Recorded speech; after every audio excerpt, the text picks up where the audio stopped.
รองประธานสภาปัตตชนแขวงคำมวนพร้อมด้วยคณะได้ลงไปเคลื่อนไหว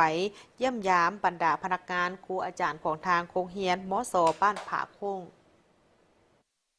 ในการพบปะบรรดาท่านสมาชิกสภาประชาชนขั้นแขวงยังได้แลกเปลี่ยนความคิดความเห็นในหลายปัญหาเป็นต้นแม่นเวียกงานนโยบายพัฒนาการศึกษา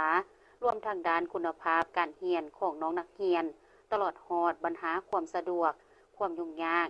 และต้องการจำเป็นเพื่อรับใช้เข้าในการเรียนการสอนและการนำใช้งบประมาณนโยบายต่างๆเข้าในบริหารของโรงเรียนโอกาสเดียวกันนั้นยังได้รับฟังการมีคำเห็นสีนำของท่านบัวพันธ์แสงจันทร์รองประธานสภาประชาชนแขวงก่อนอื่นท่านได้แสดงความขอบใจการต้อนรับของพนักงานครูอาจารย์และน้องนักเรียนโรงเรียนดังกล่าวทั้งได้ยกให้เห็นบทบาทสำคัญของการศึกษาต่อการพัฒนาทรัพยากรมนุษย์โดยเฉพาะการส่งเสริมการเข้าเรียนของลูกหลานพ่อแม่ประชาชน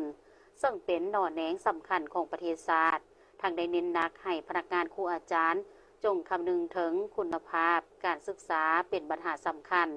พร้อมเดียวกันยังเรียกร้องให้ทุกภาคส่วนสังคมจงได้เป็นเจ้าการประกอบส่วนพัฒนาการศึกษา